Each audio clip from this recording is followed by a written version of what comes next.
আমি pre admission কোর্সে ছিলাম। প্রি অ্যাডমিশন কোর্সে প্রথম স্টুডেন্ট ছিলাম আমি। আসসালামু আলাইকুম। আমি জুবাইদা আলম সৃষ্টি। আমি এবছর ঢাকা বিশ্ববিদ্যালয়ের বি ইউনিট ভর্তি পরীক্ষায় মানবিক বিভাগ থেকে ৩৪৭তম স্থান অর্জন করেছি। আমি বর্তমানে অধ্যয়নরত আছি ঢাকা বিশ্ববিদ্যালয়ের রাষ্ট্রবিজ্ঞান বিভাগে।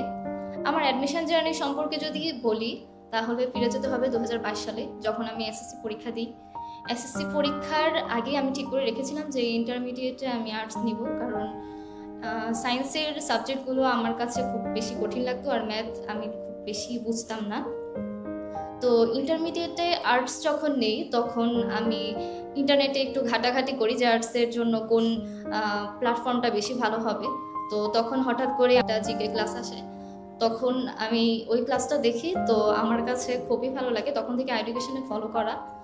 আর এডুকেশনে আমি প্রি অ্যাডমিশন কোর্সে ছিলাম। প্রি অ্যাডমিশন কোর্সে প্রথম স্টুডেন্ট ছিলাম আমি। তখন ওই প্রি অ্যাডমিশন কোর্স হচ্ছে, পরে ডিইউ আইসিইউ ব্যাচ 1 হয়। এডুকেশনের সম্পর্কে যদি বলি, এইচএসসি পরীক্ষার আগে যে ম্যারাথন ক্লাসগুলো হয়েছে সবগুলো আমি করেছি। আর একাডেমিক থেকে আমি এডুকেশনের সাথে যুক্ত আছি। আর এডুকেশনে অ্যাডমিশন সময়ে আমি পুরোপুরি এডুকেশনের সবগুলো ক্লাসই বেশিরভাগই করেছি এবং নোট করেছি। ভাইয়াদের সব কিছু গাইডলাইন ফলো করার চেষ্টা করেছি। নিজের কখনো আর কি নিজের পড়াটা সবসময় শেষ করে, মানে একটা পড়া হচ্ছে যে আমি অন্য দিনের জন্য ফেলে রাখতাম না।